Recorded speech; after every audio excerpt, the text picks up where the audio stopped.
Mr. Tim Qualls, we finally got you into the studio, aka our living room, dining room, whatever you want to call it. But thanks for coming, man. Driving all the way down here to see us, to hang out. How's it going? My former stomping grounds. Yeah. Sugarville, Sugarland. Yeah. Does it feel weird to be back? Like, you don't have a reason to come back anymore now. No, right? I loved this place. We didn't really want to move, but Yeah, I've been trying. Every time I see you, I try to convince y'all to move back down. yeah. So we well, can how long? I lived here 5 years, and True. you lived in Pearland. I know. And Austin. Yeah, in Austin. During that time. And then I move away. Then you decide. Yeah, I was like, well, maybe he was right. Let me go right. try it out. I was gonna say you don't have any room to ground to stand on with that one. Yeah, but we're here now, so why don't you just come on back? No, it's too late. The time has passed. Yeah. So what's up, man? What's been up? What's been up in the Tim Qualls life? Last time we saw you Is it a film festival? Physically saw him? Yeah, that's what I'm trying to remember. Last time we saw you in person. Was it the film festival? There's It was no like way. 2 years ago. There's no way that is. I think might so. be. Or at a show? Did we? You came to my house show. Oh yeah. That's right. But we Yeah. didn't really get to talk too Yeah. much because you were busy. But I saw you. Yeah. And hugged Yeah. your neck. Yeah. That was important. That was good. That was the that- first time I've ever seen you live too. So. Which is also crazy after years. Well, of, that was probably the first time I played live since probably knowing you. Yeah. Ever since we met, I remember the first time we met was at that Starbucks in Missouri City. Oh, that's right. And you were like, I'm going to play live. I'm going to play live. And it only took And then it didn't. 10 I years. did not play live. before he played but live. we went to a lot of shows that he was at, like friends were playing. Yeah. Oh, yeah. Yeah. Those house shows are so cool. Does he still do those? Yes, he hasn't done a lot. Since, I think he's done maybe one or two. Yeah. And I was just talking to him last week, and he was talking about how he wanted to do some more, but he kind of felt like it also had run its course a little bit. Really? How long has he done it? Maybe 5 years ish. Wow. He had that master plan when they bought that property to do that. Yeah. That's Well, cool. It was fun. You were incredible. Maybe Thanks. he can open a venue or something like that. That'd be cool. Man, the city needs a venue. In another life. That's Maybe gonna- not. Maybe it'll in happen. this life. Maybe I this don't life, know. just later on down the road. He's always said that he's wanted to. So where we're from, a town close to where we're from, West Columbia, it's a really old historical town, and there's an old movie theater called the Capitol Theater, and it's one of those, like, when you just drive by, you're like, that's such a cool building, and it's been for sale on and off for years. Forever, yeah. And they gutted it because I think it was just like not up to code, so it's really just like a concrete shell like structure, and he's like, that would make the best music venue or multi-purpose, like a creative space, studio, music venue, like something. But Kind of like that one where the festival was. Yeah, exactly Yeah. like that. Yeah. Yeah, it's just like that. It's a good size. And I'm like, man, but no one goes to that town. So I'm like, how many people would actually Right. book there and like can draw a crowd there? But it would be cool if you treated it kind of similar to like the venue in Bryan. Yeah. Oh man, what's that theater called? Have you ever been out there to Bryan? I know what you're talking about because people play there all the time. Yeah. But yeah. it's like Bryan is such a small town. Even I've College never been. Station. I know College Station is a college town, but it's like there's enough of a draw that people can play there, and people are willing to drive, an hour or two to come to that venue. So I feel like it could work. Heights 'Cause it's- Theater's pretty good. yeah. Yeah.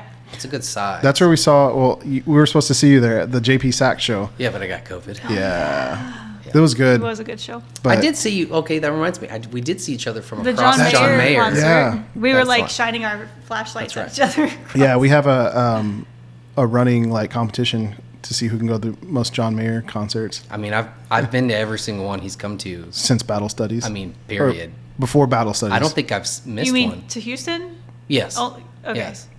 Because I think we've Battle seen him. Studies was our first one to go to, but we've seen him in Austin a couple I times think we've too. seen him every time he's Yeah. come to Houston and Austin. Yeah. For I don't know. You how didn't many. see Continuum? No. So I didn't get put onto John Mayer until the Live in LA Yes. DVD Oh. back then. Yeah. Yes. In the album. So I that's don't when I think really anyone's became a fan. Ever watched more consecutive hours of one DVD? Oh yeah. Still to this day. I have that DVD. I do too. It's- And I bought it on Amazon the other day. Okay, so he plays Covered in Rain. Yeah. And so I've been waiting a decade plus for him to play. And at that acoustic show, he finally played He it. played it. And I had another friend who was like in the nosebleeds, and he's known me for 20 years. And he texted me, he's like, "You finally got your thing." Aw. And I was like, yes. That's cool. And then I saw John Mayer, the Continuum tour, at Cynthia Woods on the grass. Oh wow! And it was pouring rain. John Mayer had hurt his like, shoulder, so his shirt was off. So we all took our shirts off. It was pouring rain, and I was drunk, and I was crying. You all had a moment. Yeah, it was like the best John Mayer concert I've ever had. Oh, that sounds amazing. I have loved his shows at Cynthia Woods. Oh yeah, that's my favorite place. I hate the Toyota Center. I hate watching. There's shows just something about summer concerts outside, like under a tent. Yeah. Like that's just like it just feels. Well, the thing I don't like about the Toyota Center is like 90% of the seats you're turned your face to face the stage. And it's really like, impersonal. It's just so big. Yeah. Like you're so even if you have good seats, you just feel like so far. The what is it? The Woodlands Pavilion. I don't know. It feels like there's not a bad seat in there. It's always been my dream to play there one day, but I got to get a band first. So I've had some like really good experiences at that one. Like I saw Alabama Shakes, but in the private booth, like that's like a little closer. At Cynthia Woods? Yeah. That's cool. And then I saw Jason Mraz. Like my old company had bought like the first 7 rows, so we were all in the first like 7 rows, and I got to meet him backstage prior to, so that was a cool experience. But I don't like Toyota Center either. You know what I hate worse is the rodeo. Yes. I don't like that's that at all. worse. There's nothing special about that concert to me. Nothing. I saw Metallica there in the Reliant Stadium. Rodeo? No. At the Reliant Stadium. Oh, okay. Same Same place.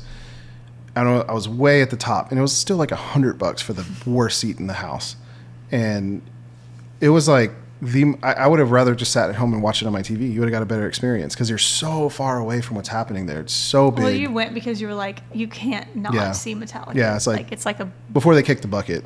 They're coming back too, and I kind of want to go. It's in the same place. Who did we see at the rodeo?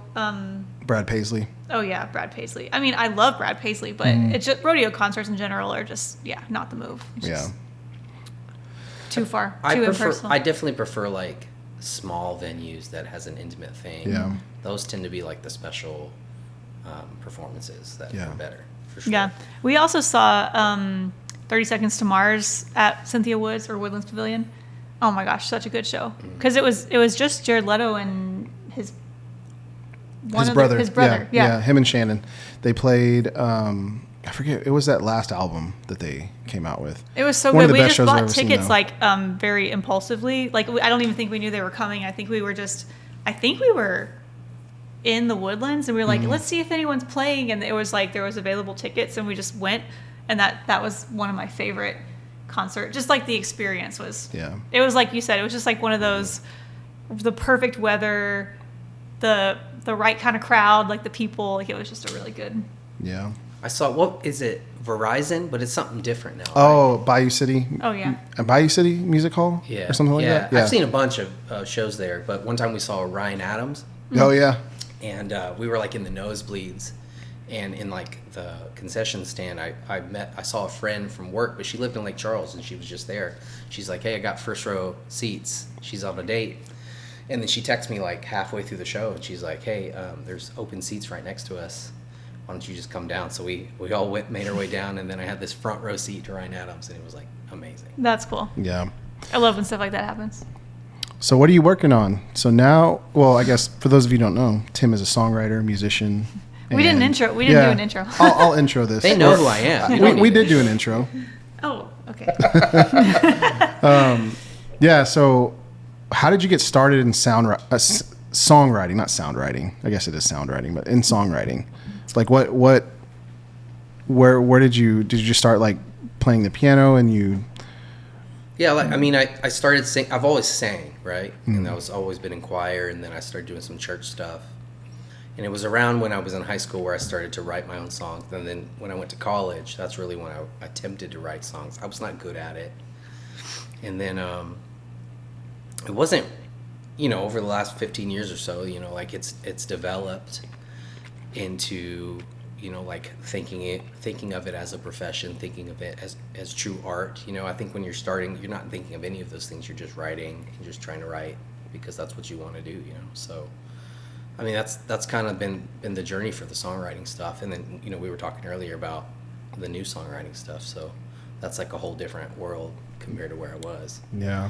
So you started singing before you started playing instruments, or did you learn? Yeah. I mean, I was in choir, ever since elementary. And then I think I picked up did I pick up piano? I picked up piano because everybody was leading worship and stuff with like the old school Triton keyboards, you know. So I wanted my own, so I got one, and so I started that. And then when I got to college, everybody was playing open mics, and that was the way that everybody played shows.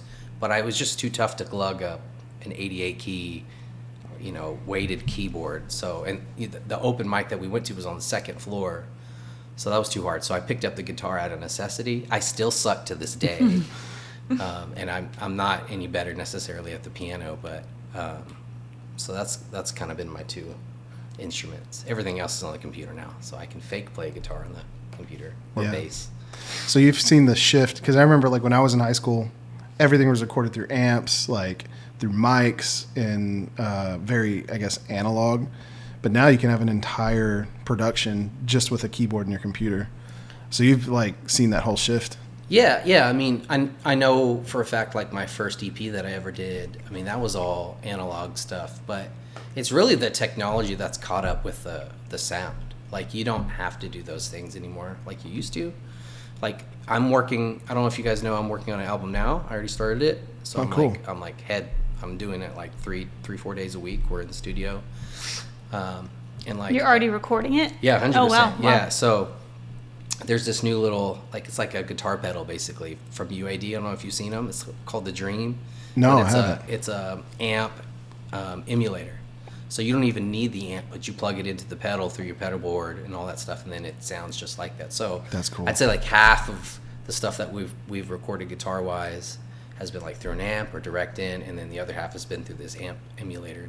It's you don't know the difference. You can't tell. So technology is cool because it's like it's really opened the windows or the doors for everybody to kind of play in that world, you know? Yeah. It seems like it's removing a lot of limitations that a lot of people used as, like, I don't want to say excuses, but it's like, oh, I can't record an album because I don't have XYZ, and now it's like you don't or need access it. to a studio. Yeah. Even like I remember when we were playing, it would be like, oh man, we want to record, but it costs so much to get into a studio. Or to hire now, like musicians to come on, you know, that it's like now you don't necessarily need. You can get like what Fruity Loops is free, right? Or super cheap, like recording software. I don't know how much that. I mean, I bought Logic. Logic is like $100 or $200. Yeah, it's like $200, but you never have to pay for it again. Yeah. You know, Pro Tools has kind of like gone to the service thing, so now you have to pay to play for sure. But a lot of those you just have to pay once, and then Logic might update once a year or something like that. Yeah, but if you were getting started and you wanted to like record a song today, you can go get a cheap mic from Amazon and Logic for $200 and be ready to go. Yeah, I mean, there's big songs that are getting recorded with the cheapest stuff, you know. So when we were talking about SM7B, that mic, I mean, everybody uses that mic. Like that mic specific. Like every time I hear that we talk about that mic, I think of Adele. How when she recorded "Rolling in the Deep," she was just using that mic sitting on the couch, and then they were like, the vocal's so great, we don't even have to do anything. So like, you don't need the $10,000 mic. You can just use the banging around whatever mic. Yeah. And then that can really do the whole thing. That's cool. That's such a theme. Like, I feel like that's a whole podcast right there, just in art in general, because people always talk about, I know it sounds kind of cliche, but people always say like, it's not your tools, you know, like it's the person using the tools. And it's so true, because everyone gets in the camera world. I lean on the opposite side of most people, even of you, because there's all the gear heads. But I love gear. I don't know. I love gear. And it's definitely one of those things that it's like, it's one thing if you love it and it makes you feel creatively inspired or whatever, and you want new stuff because it like sparks motivation. But it's another thing if you're using that as like a crutch, or an excuse to say, oh, I can't shoot this or record this or whatever because I don't have all the right stuff. It's definitely circular. Yeah. It's like you need to grow to the bigger instruments until you outgrow it. Tools, yeah. And then you outgrow it, and then you kind of go back to like, oh, let me just use the phone or something like exactly. that. Yeah. But you have to admit, there's something about like you get a new guitar and you go home and you just like feel completely. I have no idea what that was. The stick. Oh, it was the stick on the window. Oh, the wind blew it.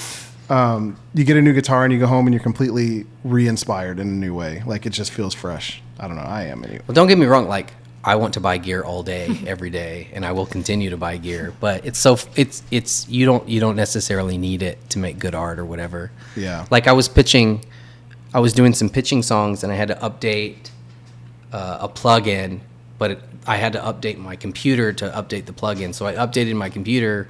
Well, then the program wasn't ready for my interface, which is like this thing down here, right? And so I couldn't use it, so I had to wait for them to update it to do like the what are those called, bug fixes or whatever. So I had to go back to like my cheap Scarlett little cheap thing, and I was doing demos for like 3-4 months on this thing, and they were like great. You couldn't tell the difference, and so it was just really funny that I learned that I don't need the most expensive whatever. Yeah. You know. Yeah, sometimes it's also, I mean, everyone's different, but like how you are with, if you're familiar with a program, like a software or a tool, and you can do a better job using that just because it's like muscle memory or second nature. Sometimes new stuff can also get in the way, like can hinder you, you know, because it's going to slow you down, or it's like, especially with shooting, like with DP work, if you're DPing something and you're only focused, you're not able to like absorb what's happening outside of the camera because you're so hyper focused on like, I can't get this to do what I want it to. But if you're using a tool that's like you can do it with your eyes closed, then it's like not a limitation, you know? Yeah. But I can definitely see the pros and cons to both sides. There's not really like a right or wrong way. I think everybody's different. I'm definitely old school and want to use as minimal, as old and minimal technology or tools as possible to get the job done. Because for me, it's about like the creative process, not about like, I mean, this probably sounds bad, but it's less about quality and more about like the content of what is in the image. But and sometimes the imperfections are what make it unique. Like if you use the cheap mic, it may have a sound that other people don't know. Like, why does that sound like that? But it's because it was recorded on a cheap mic. Yeah, or 100%. Yeah. One thing that I'm really interested in, because I've been getting more into writing as I'm like writing my films, are people's writing process. So like when you sit down to like write a song, this is something that's always like, I guess, been mystified for me, especially with like songwriting. Like how do you what's your process? Do you sit down, like, do you have a melody in your head for the lyrics? Do you have the lyrics written out first, or do you start out with like a drum beat, or like, is it different every time? What gets you into writing a song? Like when you wake up and you're like, I got to write a song today. Okay, so it's changed, right? So like when I was younger, I'd sit down to a piano and try to write things, or I would try to write lyrics. My process now is completely different than young Tim. So very specifically, my process is a lot of people think songwriting is just, I'm writing on a paper or I'm just at an instrument.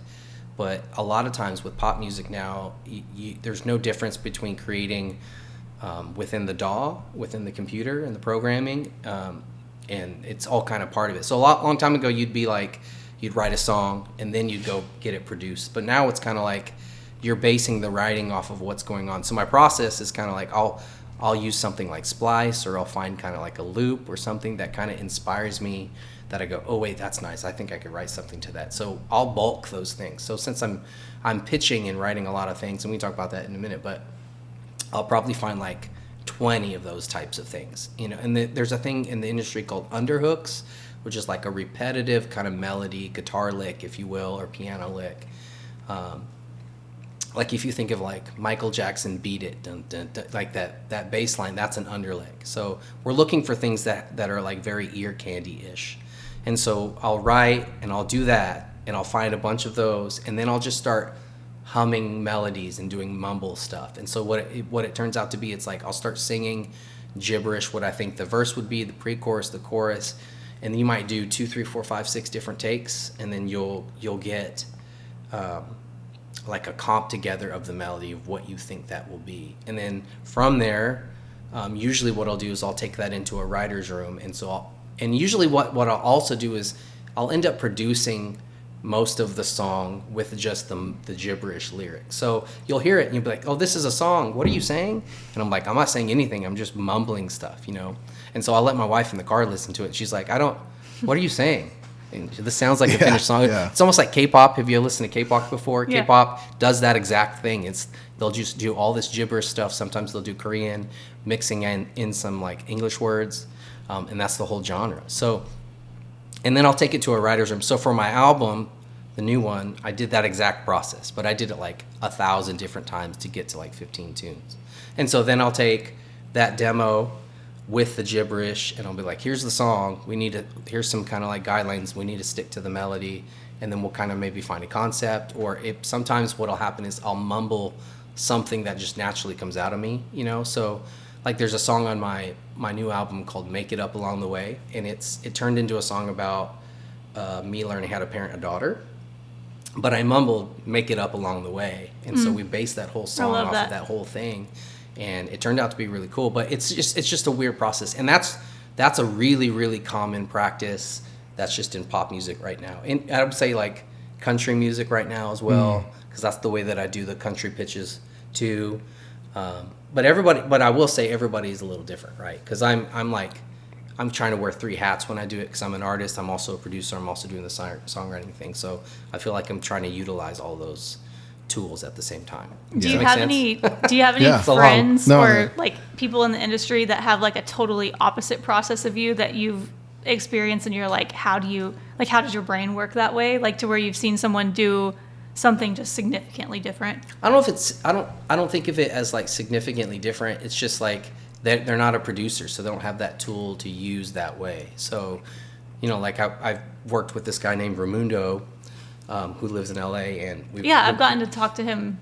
Oh yeah, that's right. Mm-hmm. Yeah, that's right. So, you know, he just writes all the stuff on the guitar. Okay. You know, and so so we just released this song called The Dust, and he just did this acoustic demo, and it was just him on the guitar, him singing, and then a couple background vocals, but it was nothing else. And I heard it and I was like, this is special, like just send me that guitar.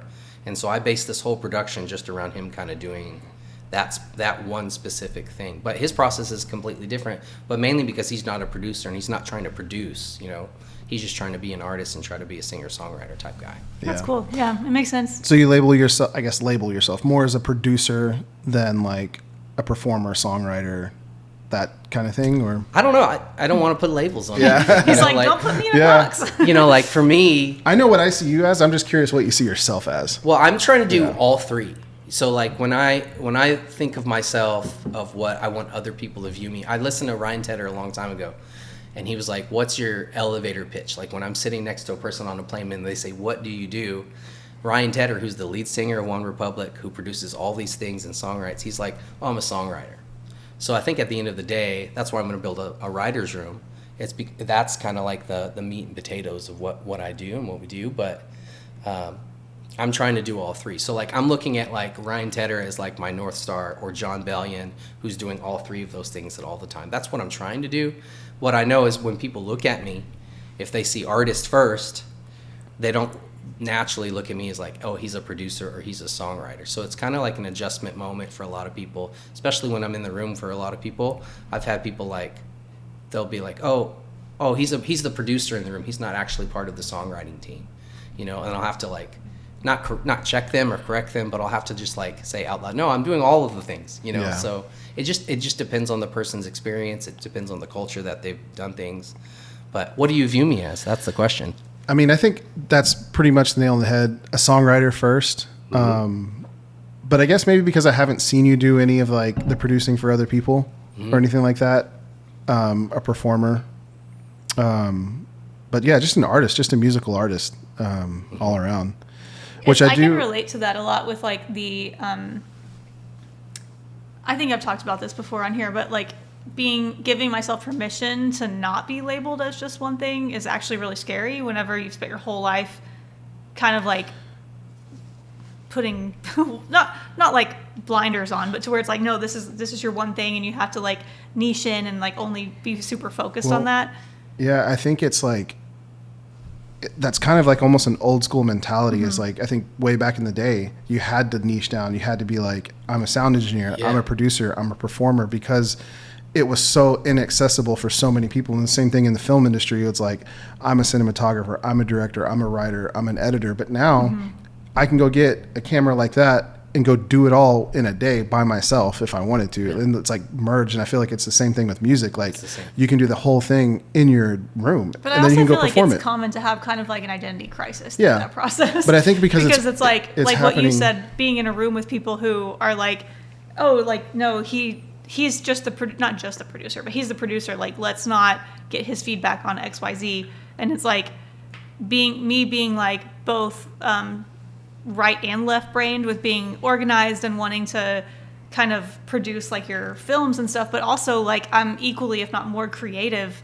And I think that it's weird to kind of have both of those sides of it, because yeah, like there's times that I'm like, no, like the producer hat says this is the cutoff time, you need to wrap, but my creative hat is like, that wasn't the shot. Go over, schedule an hour to fix the light or to like get it from a creative standpoint. So yeah, I think it's like this inner battle that I always, not battle, but kind of this like inner conflict that I always deal with, because it's definitely hard to feel like you're bringing things to the table from different elements. What in like the music world, what does a producer do? I'm just now learning like all the different things in like filmmaking world, like what an actual producer does. But like, I'm curious. I always hear people like, oh, I'm a music producer. The similarities or differences, yeah. Versus like a songwriter or versus like an engineer, recording engineer. I think they're like a general contractor. I think that's probably the best, like your vision for this arch, like a producer is like, the general contractor is going to be like, okay, I see your vision. Here's a couple options of people we could hire for this or whatever. I mean, it just depends. Each producer is going to be different. I know like there's beat makers. Those are not producers, but they call themselves producers. So, and then there's the old school producer like Quincy Jones, who did all the Michael Jackson stuff. Well, he didn't touch any of the things. He was just in the room bossing people around and making creative decisions and whatnot. So that's kind of like, what's that guy, Rick Rubin? 100%. I mean, he's like the guru of producing, like that's, but he doesn't do any. So that him versus who I was just talking about, John Bellion or Ryan Tedder, who are just like, those two people live in the DAW. They're the leader of the room or whatever. For me, since I'm trying to do all three, when I go into a room now, I have to like consciously say, okay, what role do I need to take on for the song or for the artist? That's what's most important for me. Is do I need to, we always talk about like who wants to drive, who wants to be in the captain's chair of running the session or whatever. That's kind of like, I could do that, or I could just sit in the back room with my computer and just throw out lyric ideas, or I can just work one-on-one with the artist. We were just in a camp the other day for this really amazing artist. Her name's Jarena. And there was like 6 of us in the room. And like at one point I was doing the DAW. At one point I was laying on the floor on a makeshift pillow with my laptop in my face, writing lyrics, shouting it. So it just depends on what. I mean, it's no different than producing a thing, because I've seen you literally hold the camera, and then I've seen you consciously say, "Hey, I'm gonna not hold the camera anymore and back away." It's no different. It's just running a whatchamacallit. It is actually really funny how similar it is, because like I used to always think like in a movie you'd see like the credits roll and it's producer, produced by, producer, and I'm like, what are all these different people doing? And it can literally be from this person gave financing to this person is the one, like you're saying, said like, oh, you should hire this person to be the DP, or this person to like the line producer who's like itemizing each like budget thing. Like there's so many different roles, I guess, in a producer. So it seems like it's the same way for music. It's just it's kind of like a vague, not that that's a bad thing, but it's like a blanket term. It's a vague term for doing a lot of different things. And I think that I love that. Like I love, as long as you're working with a team that you trust and respect, being able to come in and say, hey, we all bring different skills to the table. Let's like have open communication on today who's doing what, like who, like you said, who's steering the ship. And I think that's whenever, I don't know, like beautiful collaborations and stuff happen. I can see that being not so great whenever you're maybe working with a team, or maybe with like people who, when there's a lot of money involved and you have limitations on like a big, studio executive's like, no, you can't do that. Or budget like, is everything. Yeah. So I think that obviously there's cons to that as well. But to me, it's just fun especially if you're working with friends and or other artists that you respect, like what skills they're bringing, because then you can create things that there's no way that you could do on your own. Yeah. So it's fun. It's fun to see that stuff blossom. I think it's important on the front side, like when I've been producing songs for another artist, to have like the money conversation on the front side. Not necessarily for myself, but like, what's your budget? What are your expectations? What do you wish? Because I can give them like a general contractor would. I can give them options. Like I can say, there's mixing and then there's mastering. You were asking me about the difference, so you could send the song out after I produce it and a guy does all the mixing. Well, that's one section. and then I could pay another guy to do the mastering on the backside, like coloring. But I'll have that conversation and I'll say like, hey, like here's the real steps. If you want to be competitive, if you want to do it at the highest level, here's what I would recommend to do. But if you only got $400 and we need a ball and a budget, I can do all that stuff. That's just not my niche. I'm not a mixing engineer, a mastering engineer, but I can do them. Yeah. It's not going to be, top 40 radio, because those people are using the best of the best of the best. So budget is a huge thing that we talk about a lot too. So do you guys ever it seems like you found your crew of people. Like I always see you like with Ty and like everyone like songwriters.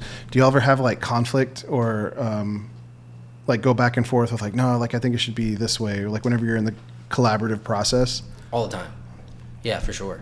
Yeah, I mean, we don't necessarily like butt heads, but I think there's difference of opinion, and I think that's good. There's a good amount of friction. Iron sharpens iron or whatever. Yeah. How do you work through that? Like if you already know, it's kind of inevitable if you're working with like passionate people, there's going to be people who are like, no, this way's better. How do you navigate being respectful and professional, but still seeing like the outcome that you want come to life? Yeah, I mean, just honesty, having an open dialogue is great. Like just literally last week or the week before, I was working on a production for a pitch, and one of the songwriters was like, hey, I want to do it this way, and she was changing something that I had done, and I was like, hey, I strongly feel like this is the right way. And like for me, I'm the one who's pitching, it's my name on it, so I said, hey, like the buck has to stop with me, because it's going to be my name at the front of this whole deal, that they're going to be looking at me, not necessarily you. So I kind of got the last veto, if you will. So, but with like Ty and I mean, we've done like 1, 2, like we're on like our 5th or 6th like project album type thing. So at some point we just kind of move on. It's not a big deal, but yeah, communication is the biggest thing. I've avoided so much drama or miscommunication from having that conversation I was just talking about on the front side, because there's been times where I did not set the expectations well, and that led to other things, and I had to come back. And this was like my time at Buckle. It's the same thing. If I had just the conversations on the front side, all the drama would be washed away. Yeah. Sure. That's such a huge, that's across the board in any industry. Like if you people used to laugh at me all the time at work, being like, why are you, because I would just preach like communication, like if you just have the hard conversations up front before they're hard, not hard, but before they become uncomfortable, before it's a problem, then so much can be avoided. So it's just like being able to say, hey, nothing has happened yet, so we're just like setting the tone for who's responsible for what, no one has any questions, and then whenever things do come up, it's a very easy like, oh, that's so-and-so's job. Like that's not my job, that's their job to have the final say or to have whatever. So I think that's huge. Yeah, it's definitely like just life. It's good to live life like that. Isn't that the key? It's like the key to marriage, key to parenting, the whole thing. Communication is everything. Yeah. It'll make or break like everything, I feel like. Yeah, because whenever you have things in your head that you're like, oh, that's not a problem. It's like, it's not a problem today. It might be a problem tomorrow. With my kids, I mean, it's if we go somewhere and we set the expectation of like, okay, there's gonna be a gift shop. Okay, we're gonna let you have this thing under this price. The whole 6 hours we're at the zoo or whatever, they know in their head. As opposed to getting to the thing, seeing the $150 whatever, and us saying no, and that turns into a big tantrum or whatever. It's no different. That's so smart. I never thought about that. Yeah. It's like you're setting the expectation up front. We'll take all the parenting tips. No, that's so true. I've never thought about that, like with parenting and everything too. I guess I've just never thought kids would comprehend that. But your kids are kind of older now. It's an expectation. Yeah. It makes total sense. Yeah. Well, yeah. I mean, they're still gonna throw a tantrum. Yeah. But at least like on the front side, you kind of expect those things. It's no different than like I remember at my old job. You would set the expectation of somebody new, and then I would like go talk to my closing leader or whatever, and I would say like, hey, I set them up, but just so you know, they're gonna mess it up immediately. So it's okay. And you just it's a learning moment for everybody there. So yeah. I remember when you left your job to do music full time. I bet, man, I know that feeling. It was probably terrifying, but it seems like you've been thriving like crazy since then. How long ago was that? It was the end of October. I left. My last day was October 30th, 2020. It's weird that I know that date. I don't usually remember. Right before Halloween. Yeah, the day. Yeah, because I remember that it was the next day was going to be Halloween, so that's why I remember it. 2020. So that's also like peak COVID, or like the start of it. Yeah. No, the end. The end. Yeah, Oh, the but end. Right. That's yeah. kind of what kickstarted it, right? Was like the whole COVID. Yeah, I got thing. furloughed. And so during furlough, my wife and I had a lot of conversations of that. And I remember I went back. I was like going back to work one of the first days when Texas opened first. And she was just like, this sucks, you know. And it was like that just like hung on my heartstrings for a while. So it took me, I worked there for 6 months and it took longer, you know. And so it took me 2 or 3 months for me to kind of like say, okay, if we're going to do this, this is what my next step is going to be. I'm not going to give up all this stuff. I really want to. This is what I want my life to look like on the backside of this. So we kind of worked out some arrangements and stuff, and that's kind of led us to now the writer's room that I'm going to build or whatever. Yeah. Were you scared? I mean, like, did you feel like it was like making the leap? Not that it was, oh, I've never like thought about this before, but when it actually came time to make the jump, did it feel like you were jumping off a cliff, or was it like, no, this is just the next step? Yeah, it felt more like the next step. I didn't do it like a normal person would, you know, where a lot of people like quit and then they're depending on it's make or break. So for me, it's like I was very successful at what I did. My wife is very successful. We were really good in a good spot. So like I went into a place where I can just do the thing versus make it or break it. Does it make sense? And in music, 99% of the people are like make it or break it. Maybe you feel like film is the same way, right? But like I don't feel like I'm doing the thing. The thing is the win for me. So it didn't feel, I was dreading it. I was like, I knew what I was giving up in my old job. I loved what I did, but I knew it was the right thing for my family. I knew it was the right thing for my music. So maybe not for me. I'm alone a lot. I'm in a room by myself clicking buttons and playing music, which sounds fun, but it's a little lonely. So I started doing jujitsu, and I started going to like a whole thing like Joe Rogan. See, I am Joe Rogan.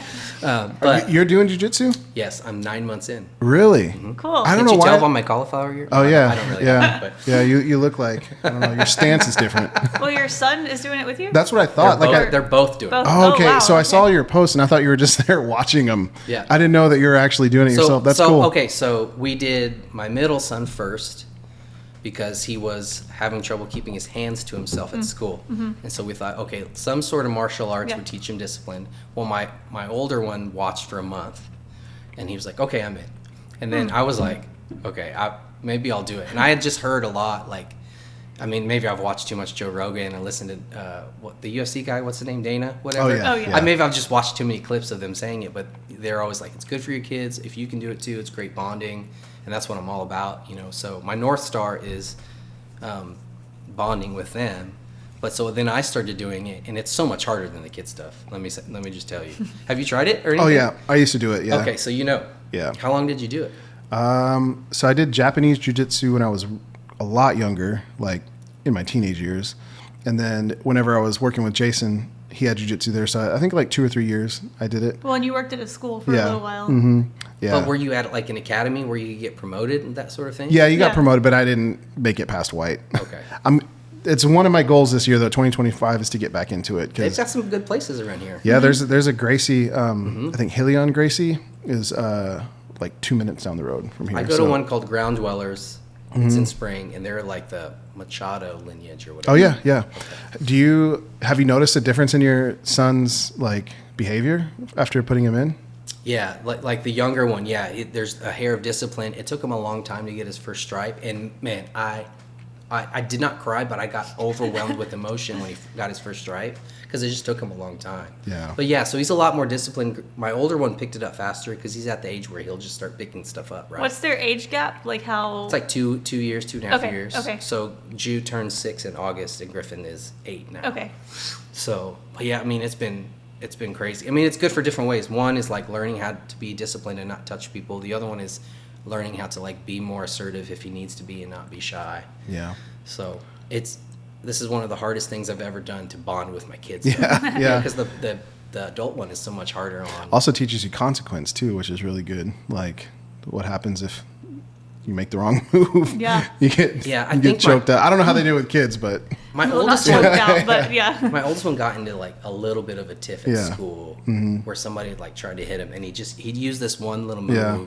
Oh, no way. That's cool. and it was cool, but he didn't really tell me. So I asked him because they told me what happened, and I asked him if it was the move, and like you could just see this little like mischievous smile because Yeah. he had known it, but he didn't want to like tell me Yeah. because he thought he'd get in trouble. Yeah. It was great.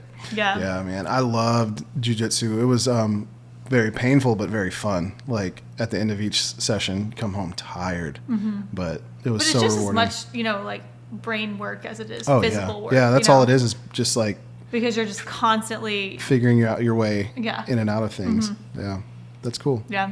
It's painful. We talked about actually both joining, but well before I got pregnant. Yeah, I would yeah. because I know they do, like they have like the adult female Yeah. classes. I mean, obviously they do self-defense, but even just, we went to our good friend Wade King that lives in Atlanta. He's like super big into it. He's He's a black belt now. Black? Yeah, Black yeah. He belt? just got his black belt. Yeah. I can never remember if purple or brown is before black. Is what- Brown. Yeah. Yeah. But we saw him compete when he was, I think, a purple belt. Purple, yeah. Like for years. And we got to go see him actually like at a meet or Mm-hmm. match, whatever. And it was so cool because like they have all the, have you been to I've been to one competition? Yeah, I've been to one. It's very contagious, because obviously people have trained for years to get to that point, but whenever you see like how slow and controlled but powerful all of these athletes are, I was just kind of like mesmerized by it. But I was like, this is amazing.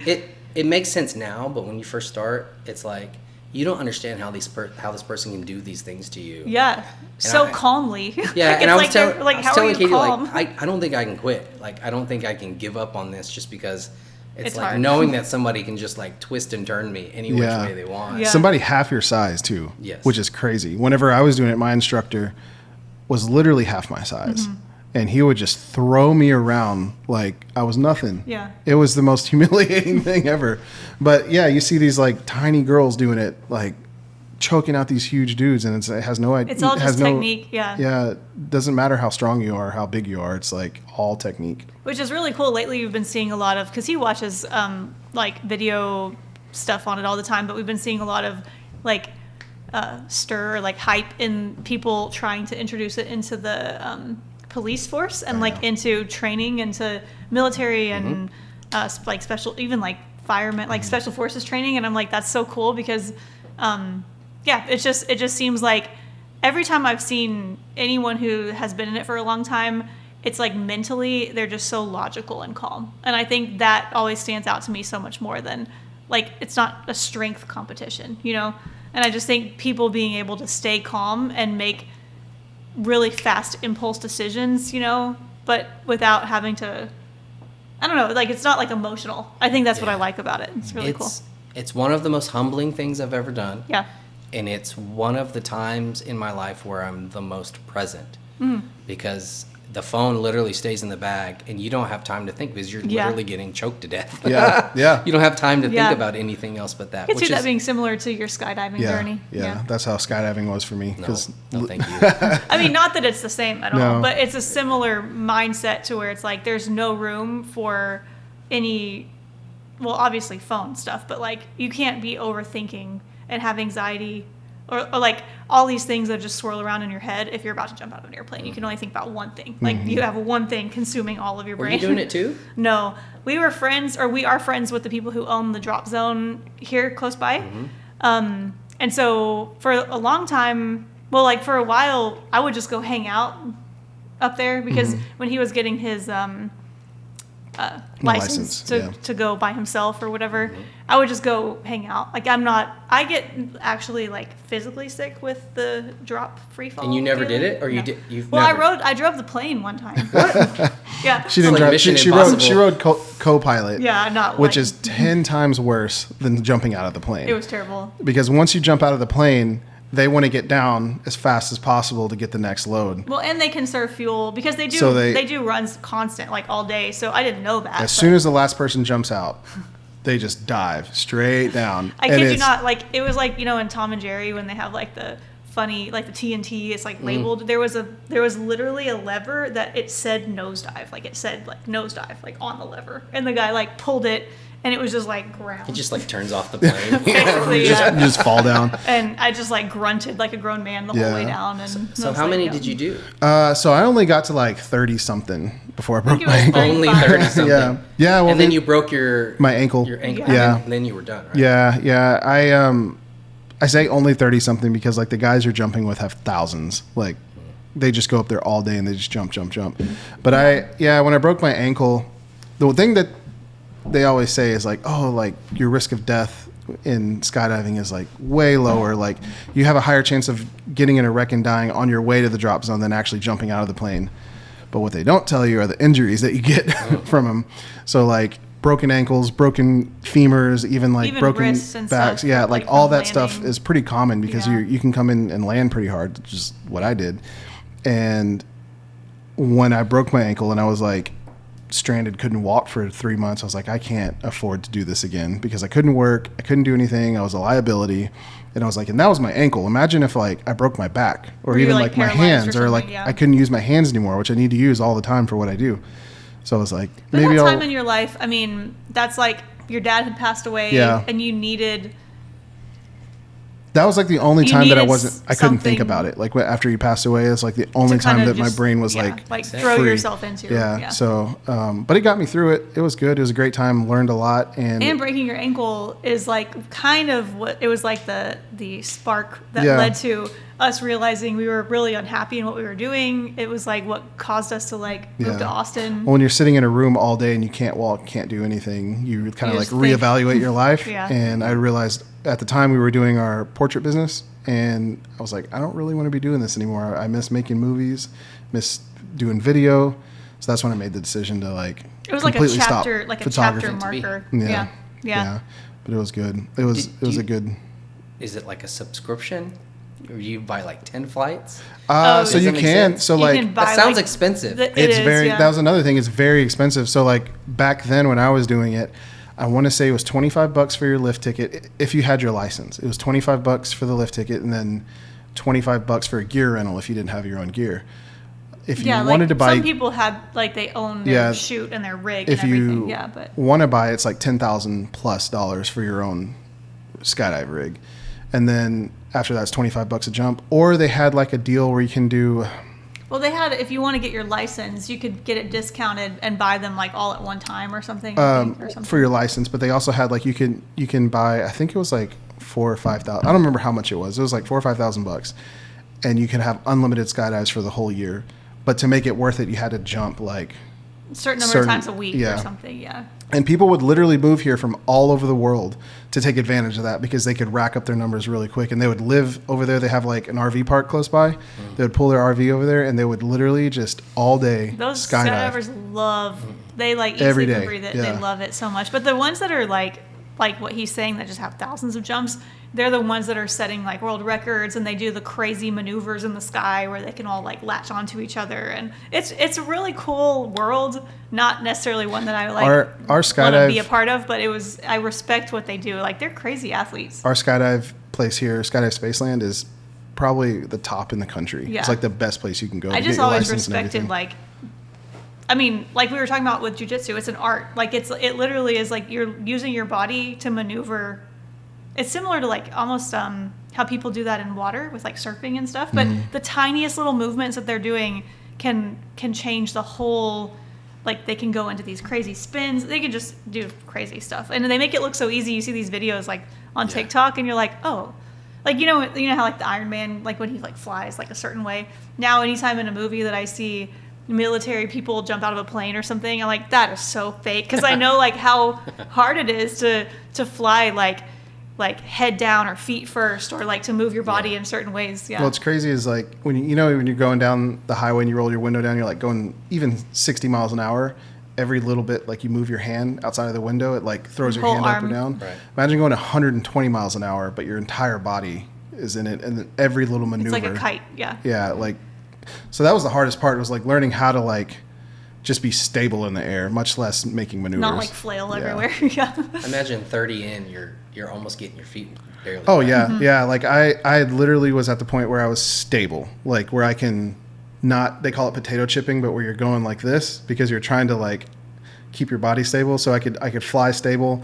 I could turn left, right. You could also go like forward and backward from your instructor, which was really cool. Like I'd watch like the GoPro videos afterwards, and he's like, "Look what I." You learn how to like today. how to roll. That way, if you get stuck on your back, you learn how to like roll back on your stomach, or if you flip, you learn how to do that. So I got to where I was just basic like stability, and then you can go to where like the super advanced people are doing like feet up, so they're just literally like in a sitting position, flying straight down. And you're it going looks like super fast. easy, and you're like, that is so hard. It's so hard. Like you have even like your core strength to be Have you able ever to like. have you ever done the indoor skydiving? I have. Yeah, it's the same. It's just Oh yeah, you don't I have, did that. Yeah, you don't have the. Yeah, I'll do that all day. It's literally like the same feeling minus all the adrenaline, Yeah, which yeah. can take you all the way, but it's all the same But concepts. a lot of our friends that they train in the tunnels because it's like you can just do it longer, like, and it's just more efficient whenever they're training for like those maneuvers and stuff. And I'm like, that's so crazy.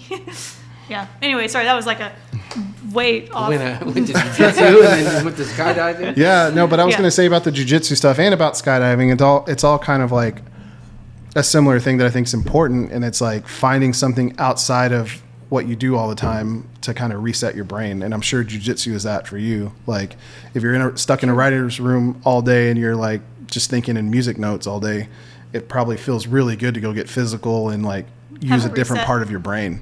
Yeah, like it definitely started for bonding with the kids, but then I realized like the benefits for myself. Like it's kind of always like they're doing classes all the time, so like no matter if my life is busy or whatever, like if I wasn't here I probably would have gone at 11, and done it. So I did it yesterday at 11. So How often do you go? my body can only hold up like 3 maximum because I'm also like I'm there 2 to 3 times with my sons too. So on Saturdays they do a kids class. Sometimes I'll do the kids class with them, which has been pretty fun. But yeah, it's like it's always kind of there. And leaving my job and doing all that stuff, it's kind of like I've enjoyed at 38 years old starting something brand new and like really sucking at it. Like that's been cool, because I've done the other things in my life for 10 plus years. So it's just fun doing something new. I feel like that's important too, because as we get older, I find myself doing this anyways. It's like you don't like sucking at something, so you try to avoid those things as an adult. Like you don't try new things because you don't want to suck at it. But I feel like it helps. I don't know, just everything in life helps you get that. I don't know what, like satisfaction, I guess, out of learning something new. The older you get, the harder it is too, because it's like not necessarily embarrassment. I mean, when you're younger, it is embarrassment. Like you don't want to suck at something, but it's like you feel like, oh, if you're a certain age, you're not supposed to fail at things anymore. It's like which is a lie, obviously, but you reach a certain point that you're like, no, I'm supposed to be a pro at like everything in life. So I think that's really healthy. I was talking to a friend about like learning a new language the other day. I was like, it's like people will talk about it, myself included, but then it's like you are working a part of your brain that makes you feel like a child. Yeah. Because you're like, this is so hard. Whenever you're, a kid and you're frustrated because you're trying to do something so simple and you just can't. And I think that if you keep doing that into adulthood, that's like the best possible thing to like work those muscles and remind yourself that you're never too old to be a beginner at something. I think about I should have learned so many languages by now because my mom speaks 5. Wow. That's crazy. Well, I mean, we're kind of like we're multicultural, like as a family, anyways. Because she was born in Indonesia, lived in Holland, and then she learned French and German. So she knows. What does she know? Yeah, Dutch, Indonesian, French, German, English. So 5 languages. That's awesome. Crazy. I wonder. But she didn't teach me jack squat. Like once you learn one, I wonder if it unlocks a part of your brain. I mean, an additional one, so 2. Yeah. I wonder if it unlocks a part of your brain that you're kind of like, oh, now I can learn anything. Like a confidence thing almost, that you're like, maybe it's not as intimidating. We're the same way though. I mean, we're both from like Spanish speaking families, and we always joke like, what the heck? Why didn't our parents teach us to be bilingual? But I mean, obviously it's not that easy when the default is just English, everything around you. But I have wanted to be fluent in Spanish for years. I mean, you hear me talk about it all the time. And we have friends that joke around with us like, it's never going to stick unless you just like commit. You know, like you have to actively surround yourself with do it, yeah. Mm-hmm. Yeah. Have I told you that my son is in a dual language program? No. Yeah, so he's Which one? It's offered at his elementary. So which son? Griffin. So and then Jude will start in August. He'll start the dual language program. So Griffin is on year 3 of complete immersion. Wow. So half the days in English, half the days in Spanish. That's amazing. Even the freaking math is in Spanish. Wow. Like that sort of thing. That's awesome. Kids are so adaptable, and that's another reason it's important to keep learning as an adult, because the older you get, the less adaptable you become. 100%. You know, so it's like, I don't know, I just feel like kids just roll with the punches, but like as we get older, we start getting more like set in our ways, and it just gets harder. Yeah, it's the hardest thing in the world for adults to learn a language. Yeah. I mean, he knows Spanish, and he's got a little bit of an accent too when he starts to do the Spanish, which is crazy. And he'll start talking to himself around the house, and it's just in Spanish, and it's just like you're That's just awesome. looking over. That's Like we'll go to a amazing. Mexican restaurant, and he wants to order, and then every once in a while a waitress will be like, "Hey, he speaks Spanish, you know that?" And we're like, "Yeah, it's weird, right?" So it's funny watching him so kind of cool. go through it. That's amazing. Yeah. Yeah. I love that. That's cool that that's even an option, because it's way more likely to stick, or at least be easier to pick back up, as they get older, if that foundation is already there. Yeah. I think the reason I was so adamant about wanting him to do it, because for me, it was a missed opportunity not speaking all the languages with my mom. So I'm like, no, I'm going to give you this gift and force it upon you. Yeah. Especially here in Texas. Yeah. No, that's great. I feel like, man, there's so much more that becomes available to you whenever you can speak multiple languages. Like, you're so much less held back in Yeah. this world. Well, it's interesting because I know we always talk about Robert Rodriguez, but this is relevant because a director, Robert Rodriguez, he's out of Austin. He directed Spy Kids and Sin City and all that. Yes. So Yes, he yes. is like known for being very, basically like if someone tells him no, he's like, watch me, like I'll do it my way. Like whether it's making these projects on like really small budgets or on no budget sometimes. But one of the films that he worked on, he filmed it in Mexico, and everyone that His first film. Oh yeah, and he's not bilingual. Or wasn't at the time, but he had to communicate with these people who only spoke Spanish. But it was one of those, like, when it's out of necessity, you just figure it out, like, whenever you don't have a choice. And I just think it's really cool it's like what we were saying earlier. It's like, let your limitations kind of, like, work to your advantage. But, yeah, I think that's such a cool, that was when I heard that, I was like, who can say that they went to another country, filmed a movie with no budget, in a language that you didn't understand and somehow figured it out. Like that's incredible. Well, it's just hard work. Yeah. So now you're starting a writer's room, right? Or did you already start it? No, I haven't started. Yeah. Well, I started doing sketches. So What is that? Like what constitutes a writer's room to you? It's just a giant room with With a bunch of pins? Yeah, yes. That's it. Well, I mean, essentially it'll be a studio. It'll just be like my dream is like about 1,000 square feet. Like 2 living rooms plus a kitchenette and a bathroom and maybe some storage or something like that. But You're building it from scratch?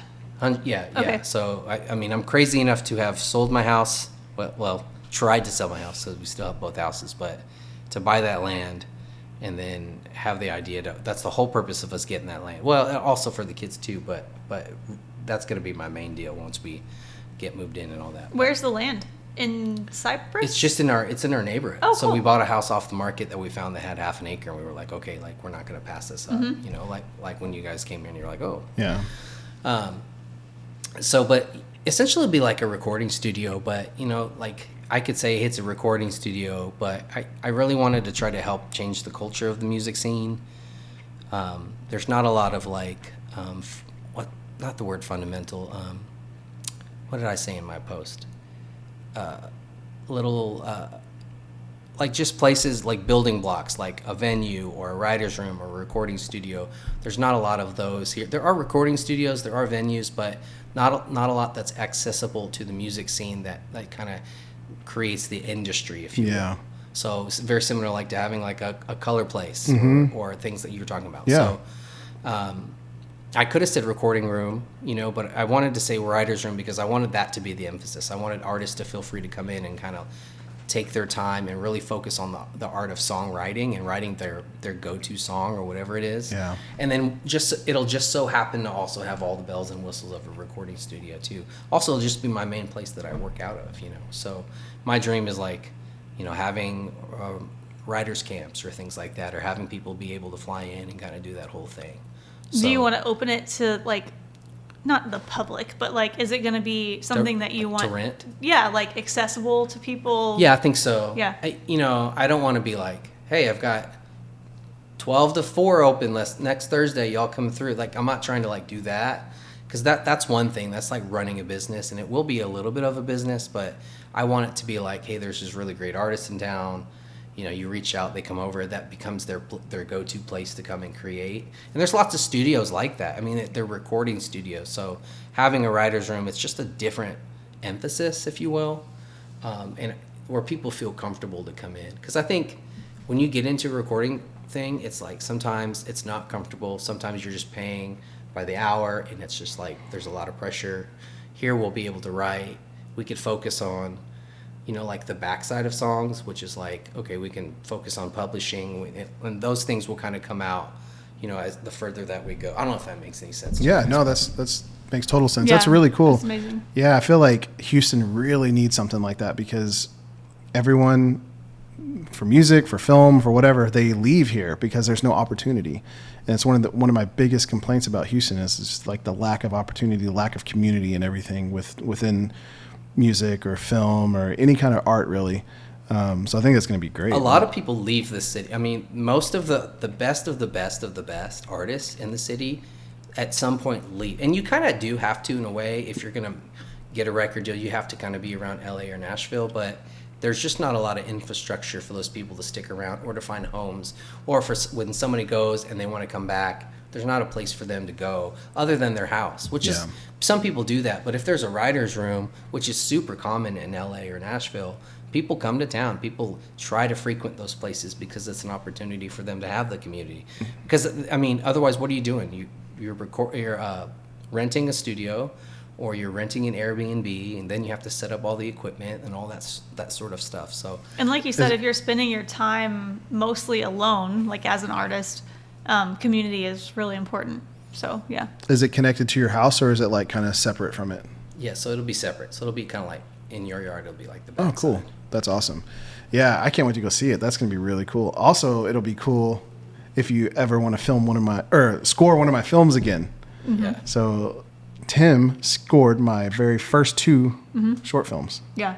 Well, then you can come over. Yeah. Yeah. It could be a collab. That's what I was going to say too. Like, kind of back when we were talking about the collaborative process, like working with you on that was amazing, because you would send me something and you could tell that I'm like trying to think, and you're like, well, what is it? What is it? Like, do you not like this? Do you not like that? And you were very open to like changing it and adapting it to whatever I like heard or saw in the film. So working on that with you was really good, really cool, and a really good experience. Well, that was a learning process for you too, because I mean, you never. Well, that whole process was learning. Well, I'd never made a film before. You had never like worked with another creative artist, especially in like a different industry. Well, I've never. Like for music, for videography, you just go on MusicBed or Artlist or whatever, and you find a song and edit to that. Yeah. Versus this, I was creating the story, and the music was enhancing that story. So it's like, oh, what if we put like an extra hit here, an emphasis on this, and it was like custom tailored to that. So that was really cool to work behind the scenes of that and to see that whole process. I also know how we've worked together enough that I know how he ticks. So like, especially when we did your second one, Cielo. Yeah. Like that's why I was like, I sent you 50 different ideas, because I wanted to feed you enough that you had options. Mm-hmm. Like I didn't want to just, because I could just say this is what is happening and this is what's going to be on the thing or whatever. But I don't think that would help you. It's no different than like us noodling with an artist in the room.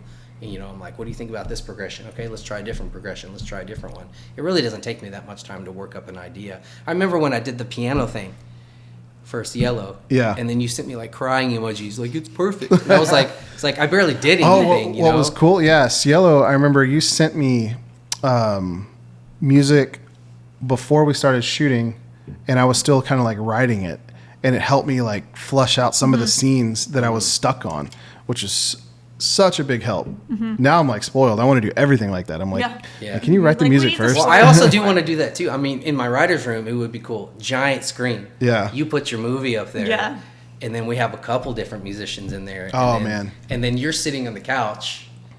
See, I mean, this is the dream. You A know what I mean? live- You're sitting a on live, the couch yeah. watching your own film, and then the guy's over there tinkling with the synthesizer or something like that. But I feel like y'all have both come so far just in like your, I mean, it's been years now, but in your craft, that it's like now you can, from start to finish, the process being like, oh, it's like, okay, we have visual inspiration. We have like even things as small as like titles. Like I know how I'm going to do the titles. I know the color scheme. I know how it's going to be color graded. All of that can like help aid you in your creative process and like knowing the feel and the tone of something. So yeah. Yeah, we have to do it soon. Do it whenever you get it. As soon as you get it built, I'll write a movie just to specifically go score. The other in thing there. too is It's titled The Writing I've Room. also developed myself, like, I don't necessarily have to be the one that's playing it. You know what I mean? Like, I can be a part of the project in like the music producer role. You can Rick Rubin it. Yeah, but you know what I mean? Like that way, like, because there's going to be millions of musicians that are beyond the capability. I mean, I work with them all the time, you know, like they're just, that's what they do. They play the piano, or they like my friend Colby, who does music with me all the time and is working on my album. I mean, he's just like a Swiss Army knife. And he can just do any, you think of it, and he's like, okay, let me do this little thing here, and it's exactly what you want. So Yeah. That's the beauty of like collaboration, though. I mean, film is no different. Like I tell him all the time, film is one of the only things that you really like. You can't do it alone. You really need help. I mean, you can do it alone technically, but like it can be to do stronger it well, if you you're can't bringing on do it people alone. who are better than you at different things. Yeah. That's what this town misses too. There's not, the infrastructure isn't there in a lot of ways, but that art of people wanting to be in the room together to make art together, that's not there. And so that's why I wanted to have a room and talk about it and share it with that vision, because I could have had a room and just had my own space and it looked great and be cool, but never like include like the city, if you will, or the culture. So that's why it's important that we can convince people to be in the same room, because people don't want to. They'll do it by themselves, but it's cooler. It's cooler when you can not be on the camera and you have somebody doing it. You can make the decisions. The art is just better. You can see different perspectives of whatever you're creating. That's the one thing that I've learned is like, by stepping away from the camera, I can really pay attention to what the actors are doing, or you know, a light that I wouldn't notice before, because I'm focused on the camera and focused on the focus, like literally the focus of it, and I can't zoom out and look at the bigger picture, which I would assume is similar for music production and writing too. It's like when you're writing the drums, the piano, the vocals, the melody, everything, it's hard to kind of have an outside perspective of like what you're creating. Yeah. So there's a lot of It's the similarities and a ultimate- lot of parallels to zoom it. out. Yeah. Yeah, to music and film, which is cool. I never realized that. I've always been kind of like curious, like, oh, like I know how we used to write music as some punk kids in a band in high school, but like people that are actually out there and doing it, like I've always wondered, like, what's your process? How do you do that? And now you're pitching to huge artists in Nashville and everywhere. So how does that process look? Because that's another huge mystery to me. I don't even know how. Well, I'm still on the edge of that too. Yeah. It's not like I'm in like the thick of it, but you know, like I work with a publisher, and then he has connections to managers, agents, labels. He has relationships with them to where they listen, and so basically he'll send like playlist out if they're looking for a certain. So we'll get like a thing called a pitch sheet. And I think last week it was like, what's the guy from earlier? Warren Zider. It'll have like Warren Zider, Keith Urban. This person's looking. This is what they're wanting. Here's the last couple singles. You can listen to them for inspiration. Yada yada. And so then, What's an example of like what they're looking for? Like, is it specific topics or like lyrics or? it'll be like, so the way that the page that I have the opportunity to look at, it'll be like, it's categorized by labels, and then like agents and like artists within there, and like he'll kind of like cherry pick who we think we should focus on, right? And it'll be like, this person just signed with this label, Here's the single that they have. We're looking for songs for their next album. Oh, okay. Here's the type of ones that we're looking for. And so you can write specifically towards that, or you can just like write and then share what you have, or you can just share whatever you already had in your catalog. That's cool. So, Yeah. Can you, like, say you pitch a song or whatever, or you send a song off to get pitched, and they don't pick it? Can you resubmit that song to other people, or is that like frowned upon? So like, if he sends it out, it's still in his playlist. So the guy only signs songs that he believes in, that he really wants Okay. to do. So it's really about right place, right time. It's no different than music sync. The songs that you hear on the shows, it's not necessarily if it's a good or bad song. It's just, does it happen to make sense for the right scene? So it's just right place, right time. So he might have songs that are like 10 years old in that playlist that all of a sudden he's like, oh, I have that song. This is the one that I've been trying to get placed. So he's building like a library. 100%. Okay. It's kind of like Music Bed in that sense, Yeah. that he's building a library, but it's a little bit more like specific, and they trust his gut and his intuition and his experience. Plus, he gets like a piece of the pie. So like a lot of the publishers will take like a piece of the publishing from that song. I don't know if you're familiar with how that stuff. Are you familiar with that? Kind of like you get like a writer's, almost like a residual. And, Yeah, so there's like yeah. two sides to a song. There's the master recording, and like, so if an artist puts out a song, I have to think in my head while I do this. If they put out a song, there's the master recording, which is the recording of the song. So a song like Uptown Funk or something, there's the recording of it, but that's also a song, so somebody else could re-record it. So there's that specific recording, which is called the master, which people can get percentages of points. They call them points. But then there's also the behind-the-scene work of the ownership who wrote that song. And there's two sides. There's 50% for the songwriting and then 50% of the publishing. So a lot of the times what will happen if you get signed, if you get a pub deal, they'll take the publishing, period. You get the songwriting, but they take the 50% of the back end goes to the publisher. So like I was hearing this mentor of mine, he was talking about for the first 8 years of his pub deal, for 8 years, he did not have any of his publishing. And so and eventually when he first got his hit, then they started giving him the back end of that stuff there too. So Wow. So the guy that I work with, he would take a little bit of the publishing. So there's incentive for him to pick out the great songs and to get them placed, because he'll get paid if I get paid. If that makes any sense. Yeah. Yeah. So what keeps people from re-recording, like another big artist re-recording like Uptown Funk? There's nothing. It happens all the time. Luke Bryan did. Well, I know they're like it's technically like a cover, but you could almost say that the original one is a cover. Like, Yeah, I guess you could. That's a You great know? way. You're not wrong. Interesting. Yeah. You actually want that. Yeah. As an artist, you Yeah. want that. You want somebody. I mean, think So- about Trace. Tracy Chapman? Yeah. Her old song went to the charts again, but the backside she got from is it Luke Bryan? Luke Wilson. What's his name? I Luke think Combs. Luke Combs. Yeah, Oh, there yeah. you go. I knew I was Luke wrong. something. Yeah.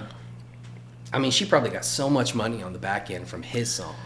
So once, say if someone else does a cover of that song, the songwriter gets it all over again. Well, the backside. So Yeah. Tracy Chapman does not own the master of that. So probably in their experience, it's probably like a label or something. Like Oh that. yeah. Oh. There is a thing called a mechanical license. So if you want to record somebody else's song, you have to pay a mechanical license to that artist, maybe, or the songwriter. I'm not exactly sure the specifics of it, but.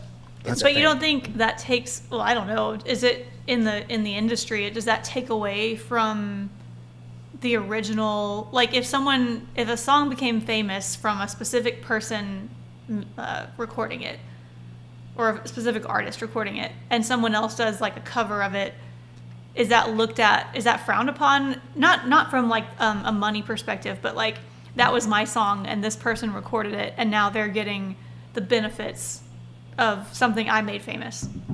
I don't think so. I mean, maybe there's people with that mindset, but I think for the vast majority of people, I feel like they're like, it's an honor for somebody to want to do that. I never really thought of it from that perspective, because obviously, like I said, people do covers all the time. Yeah. But I've never thought, how is that received? I feel like usually covers though are people different usually genres. change them. Yeah. It's like Yeah. you get a lot of it in like the rock community. They'll like Bad country. Wolves with Zombie with that Cranberry song. Yeah. Like they'll redo it in a completely different genre, so it's like a whole different demographic of people. I feel like it opens it to. Yeah. That's cool though. I never knew how the back end of all the financials and pitching your song and all that all played into it. What So how many percentage- songs? No, it's okay. How many songs do you think you have in rotation right now? You know, I've only had this little thing for a little over a year, so I probably have like 8 or 9. You know, so I'm in the building of the catalog phase of it, Yeah. of it all. And I've had some looks, if you will, you know, which is cool. So hopefully over time the catalog builds, and then all it takes is one little thing for something to change, you know, or Yeah. whatever. Is it like one of those things like one song could change your life type? I mean, that's what they say, Yeah. you know, but I'm not trying to operate from that. I'm just, the work for me is what gives me purpose. I'm an Enneagram 3. And so that the way that I tick is like, I need to be working, I need to be moving and doing things. And as long as I'm doing them and having the opportunity, all the successful like accolades or whatever, that it would be cool. Yeah, I would love those things. It would make me feel nice, but I don't think I would be like, if I got a Grammy, I think I would be a little fulfilled, but then Be right back to it. Monday morning rolls in and I'm like, okay, I'm taking to work a Yeah. little bit or something like that. That's a healthy way of looking at it though, because it's like you're not in it for the end goal. Like the end goal, you're doing the end goal. Yeah. Currently. I worry about a lot. Bless you. I worry about a lot of younger people, like the TikTok generation. They're just wanting to be famous, you know. But that's not even like the goal. That should be just like a happenstance. Like a thing. byproduct of Yeah, you should want the work that comes along with it, because it's more so like it's proof of concept. You know, you shouldn't be jealous of somebody else. It should be like, oh, that person could do it, so can I. You know. Yeah, that makes total sense. Yeah, That's cool. And it's also why it's so difficult for the social media world to enjoy the process. Yeah. Once again, I know that sounds cheesy, but it's like the process is the goal. Like, that's it. That's the end Well, goal. it's funny because I was literally yesterday, we were driving in the car and the song came on and she was like, oh, like that song popped off because of TikTok. And I was like, It was it's that funny. anxiety song. Yeah. I was like, it's funny because that's actually the game now. It's like, I know you're more on the songwriting side, That is but the game. Yeah. but record labels and people like that are only looking at you if you have a song go viral or if you have viewers on TikTok or Instagram or followers or anything like that. They don't care about like anything else, it seems like. That's I may why be wrong in that, but that's you're why right. your That's- level of success can't come Yeah. from that, because that's so like a 1 in a million chance and I of that feel like happening. it's gonna produce a lot of one hit wonders. Yeah. Like a lot of like, this person had this one song and it went crazy, but then that's it. It's not sustainable. Yeah. Right. And you're not building a foundation of things. There will be many that make it through that, but there will be a lot that have a little viral sensation thing. And then that might be the peak of whatever they do. You know, so like I've seen, I won't name names, but like I've seen artists that I've worked with specifically like 50, 60, 70,000 followers on TikTok. Nobody listened to their streams. And then I've seen somebody with, you know, a lot of streams, you know, and nobody will come to their shows, or, you know, it's so like, if you can focus on that stuff is the accolades, right? Like the success is just the byproduct. If they can just focus on building a foundation for the work, I think they'll be more satisfied. Some people don't operate that way though. Yeah. Some people, like, if they're not famous, it's not good It's enough. not worth it. Yeah. Do you think it's possible to be successful as a performer without I don't want to say without social media, like not having social media, but without having a following, like right off the bat? Do you think you can still, I guess, do it through streams and playing shows? It just depends on your lifestyle that you want. What are your expectations versus, you know, financial needs or whatever. I mean, what do they say? They say like all you need is 100 super fans. You know, 100 people spend $1,000 on you a year. You make $100,000, right? That's the math, right? Yeah. Yeah. So it's like you don't really need that many theoretically, but it just depends on what the person's expectations are. Are you Yeah. okay playing a bar show? You know, do you Yeah. want to play I for do a think bar? that those two things go hand in hand eventually, though, because like you said, even if when you're starting out you don't have a following, you just have a smaller group of loyal fans. It's like if you're touring or performing live, and outputting new music, you're going to, like you said, like, can you still be successful? It's like, if you are successful, the following comes with it. Yeah. You know? Yeah. I feel like those two things are almost like, it's like the digital presence, like, exists along with the real And when I life. say successful, I don't mean like super famous or anything. I mean like you're doing this as a living, as your sole job, and you can like pay your bills and live a good life. Yeah. Yeah. I mean, it probably takes less than you imagine if you're a savvy business person, you know? Yeah. Yeah, because I remember, like, well, I do know a lot of people, like, their tactic is, let me just play as many shows as I can and constantly put myself out there. Then I see other people that are like, let me just constantly blast the internet with content, like the short form 3 times a day.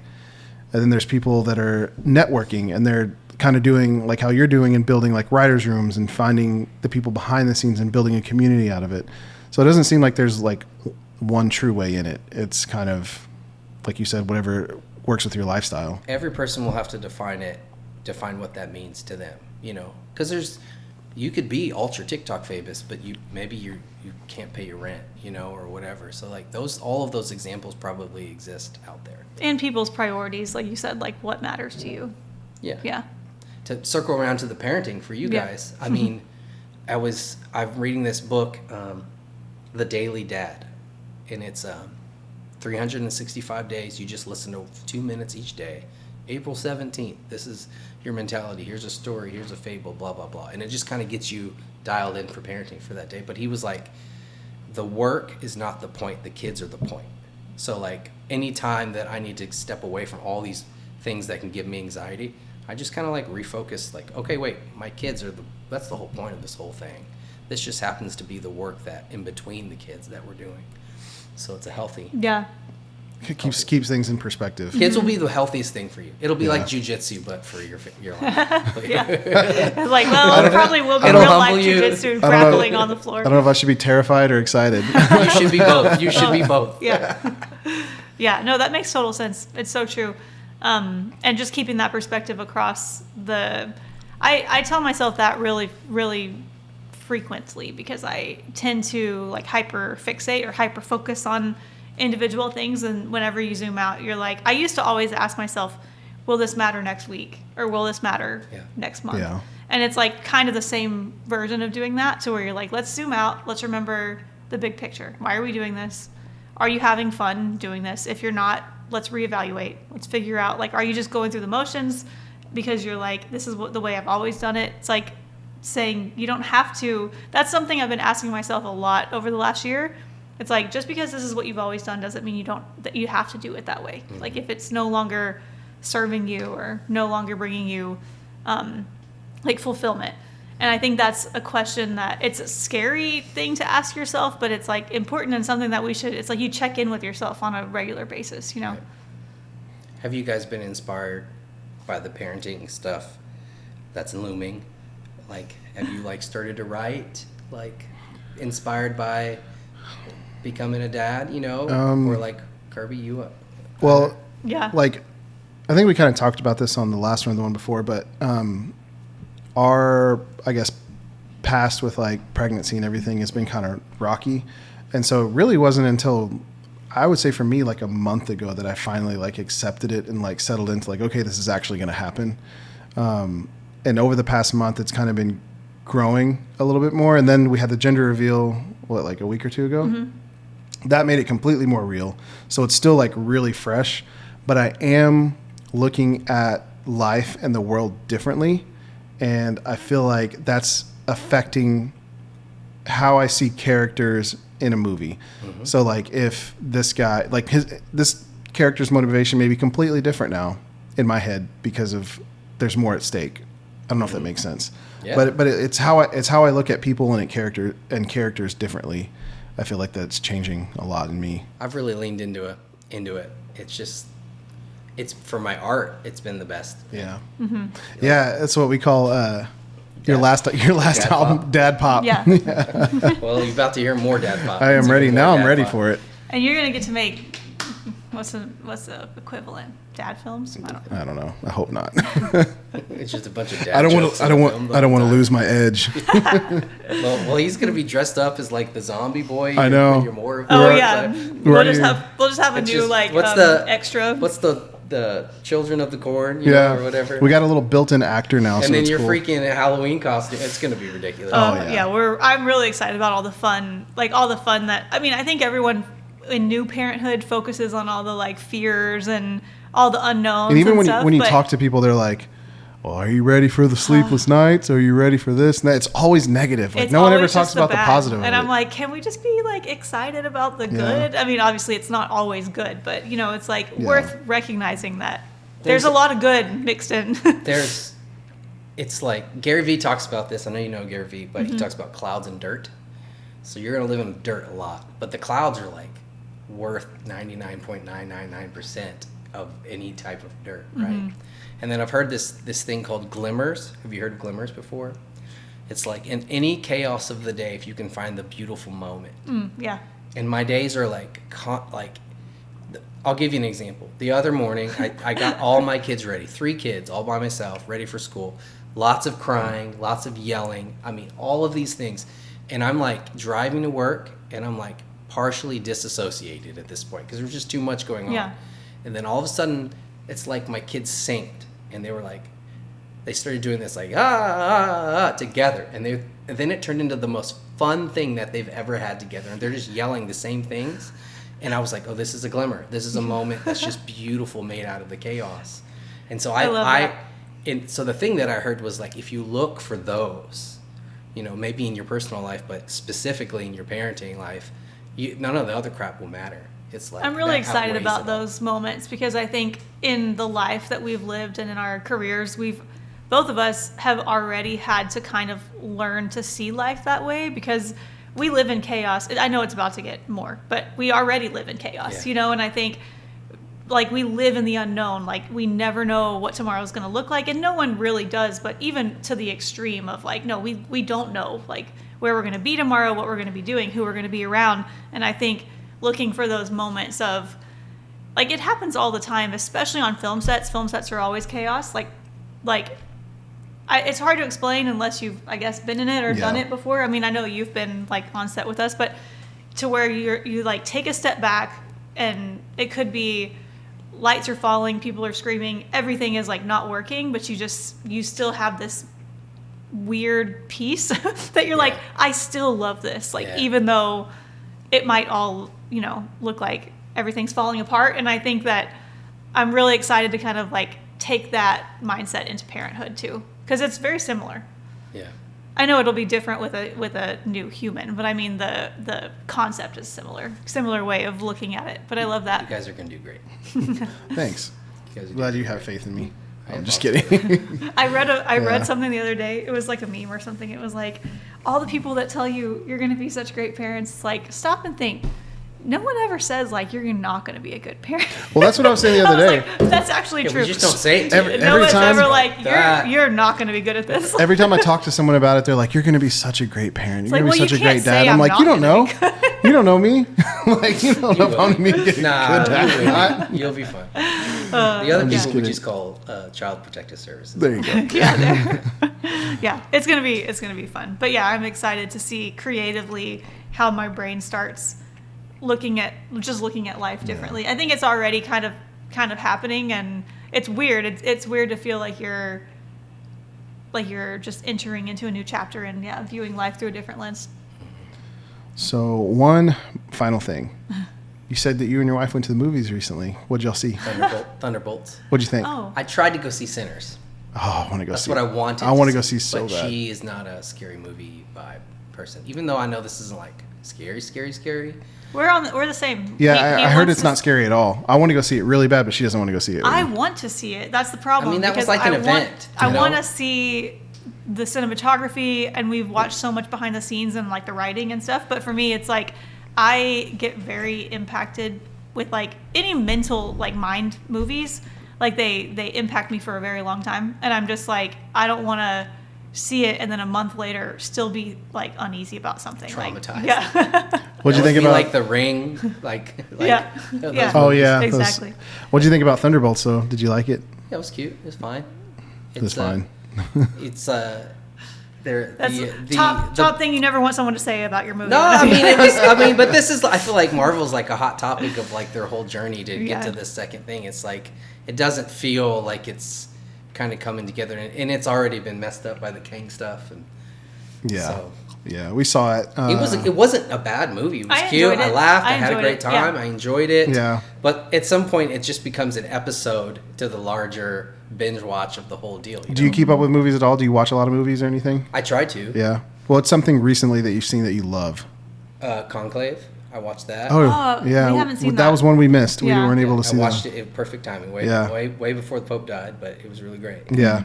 Got you primed to know how it all works now. Yeah. For Now sure. I want to watch it because I'm like, they said it explains it perfectly, like how I watched it with my mom. Yeah. Because she's worked in the Catholic Church for 20 years. Oh wow. So it was kind of cool to bond with that. That's cool. Yeah, we saw Thunderbolts. I think that's the last thing we saw, and it was good. It was just like, man, I feel like they're rushing. They're kind of doing what DC did, where they just like rushed all these superheroes out just to try to get them out there and try to make a big thing. Not spending as much time telling like the backstories of a lot of the characters. I saw a thing yesterday that was saying that the new Avengers they're currently shooting it, but they're writing the script as they're going. And it's not even done. Like they're just like chasing their tail kind of. I'm like, that's crazy that it's gotten to that point. I mean, hopefully they land the landing. You know, there's enough comic book story out there that's been there that there's plenty of options for them to take. Yeah. I mean, if anybody can land, it's them. I mean, yeah. Endgame was like, Endgame, no lie. My wife was here, and there was another man there. I'm weeping at Endgame I'm like, why am I weeping? Like since childhood to that moment, I had just been collecting all of these moments, you know, and so like that's hard to beat, but maybe they can beat it. Yeah. We'll see. I wish it would have ended there. Like there's so many times it's same thing in like shows, like series. Mm-hmm. After 3 seasons max, I'm like, just end it. Like, don't keep this going. It's hard whenever you love something so much too, because you don't want it to ever end. end. You want more of it. But then it's better to end it when you're wanting more than to continue watching multiple seasons and you're like, this is trash now. Like Stranger Things, loved Stranger Things, but I'm like, they should have ended it 2 seasons ago. Yeah, I stopped watching Stranger Things after like the 3rd season. But see that, like, if it would have ended at the top, it's like you would have a different like you would speak differently about it, you know, not like, oh, it just fizzled out. It's also like how many years has it been since the last season type stuff. When that sort of thing starts to happen, it's like people lose the interest. Yeah. Walking Dead was another one too. I loved when it came out, first few seasons, and then it just got so complicated and like all the little long. Side stories. Yeah. I finished it all the way through, but wow. all the spin-offs I haven't watched. Oh yeah. Yeah. There's like 15 Fear the Walking spin-offs. Dead, and then all the man, what was the villain Negan? Negan. Yeah, I stopped before he got on there, like right before. I don't even know what season. That's that where was. people say that's where a lot of people, because he started killing people with a baseball bat. Oh really? Spoiler alert. I haven't. Yeah, so I it's didn't been even. so many I didn't even years. see him in that. I had kind of actually forgotten about that whole entire like show. Yeah. Yeah. But yeah, anything you want to plug? Anything you're working on now? Just working on The new album. When do you think it'll be out? Maybe next year. Maybe. Hey, take your time. Maybe No next rush. year. Yeah. Let it happen. Do you have like a title or like a? It's gonna be called Breathe. Love that. So Can we an album called Breathe? I don't know if I'm gonna stick with that. Oh yeah. I have some concepts. Side note, I got to do all of Tim's artwork for his for his album covers and everything. Yeah. Did you get any vinyl pressed on those? I never did. No. It was really fun to be a part of that. But there's project, and he even had her do a vinyl mock-up and everything. But there's a new vinyl company in town. Really? Yeah, and they do it for all the artists. Oh wow! It's like they had a big Houston Chronicles. They just opened a new. They don't make them, but a new record store in the mall, and it's actually every time we go in there, it's like it's actually legit. really good. Yeah. In First here. Column. Yeah. First Column. Yeah. I'm like, where am I? No, but it's legit. They sell CDs. Where's it at? In the food court. Actually, It's right next to Like over there where like the where opposite of Chick-fil-A. Forever 21. right next to literally next door to connected to Chick-fil-A. Okay. Yeah. And like if you go walk in the Dick's side, like Yeah. it's like right there. But they Yeah. have, I want to say maybe even cassette tapes. They have cassette tape players, where they sell have, like classic posters. CDs, yeah. And then all the kinds of vinyls stuff. are ranging from like new artists all the way to like classic stuff. Yeah. But it's actually it's fun. It feels. I mean, I've been in a lot of like record stores, but this one feels very. I don't know if it's a chain or what, Yeah. but it's just like you don't really see that very much anymore. Especially I was like, here in the burbs. yeah, I was like, that's cool. Well, Yeah. first, Sugarland's pretty hip for. Yeah. So Yeah. It's definitely. Food is great. Yeah. It's the only place. I always tell people this. It's the only place in the Houston area I could live. Like, I do live, but want to actually live in. Yeah. Because I it don't- feels yeah. it feels different than Yeah. like the city. I mean, where it's a city, but not Yeah. like the downtown city. But all our Houston loving friends will be like, "What?" Yeah. No, I'm not a Houston lover. But I just don't think we're big city Yeah. people. It's I love not the so people. much Houston. Love the people here. Small town. Yeah. Small town folk. We appreciate the simple things in life. Fair enough. Well, cool, man. Thanks for coming on. This was fun. Thanks for having me. We got to. I think we touched on all the. I all learned the a stuff. lot. This was really fun. Yeah, Yeah, I learned yeah. a lot that I did not know about the back end of the producing like music industry. Yeah, stuff. she's like, I don't know what I'm going to talk about. I'm like, trust me. Well, I it'll be- told him it'll I be was good. like, I'm not a musician, and y'all both are musicians. So it was like, I was like, you don't have to be a musician to be a music fan. Yeah, but I know. you've worked with enough of them. I know, but I didn't know if it was gonna feel like, like, oh, I'm out. I don't know what they're talking about because like I'm not also a musician. But No, but hopefully there's a lot of similarities. we'll actually in shoot a our- music video for your next album. Yeah. See We're gonna force you to get on camera. I know I need to be on camera. and dance. I'm gonna make you dance again. Hey, you killed it. You killed those moves. Like we had to get through the warm up stage, and you're like, all right, just make fun of yourself. Yeah. Dude, with Heartbeat, they're like, man, it's a freaking movie. Like, and then with your cover, specifically like, people are like, For Heartbeat. no. Oh, for well, the- that Oh, one for was the- dope too. Yeah. I mean, multiple covers of yours at this point, but people are like the reactions are like, holy Yeah. shit. It's so cool to see it all come together when you're like, okay, Yeah. here's all the different pieces that are all like layering to this one concept, Yeah, I'm excited. I'm excited about the new one. Yeah. Yeah. Cool.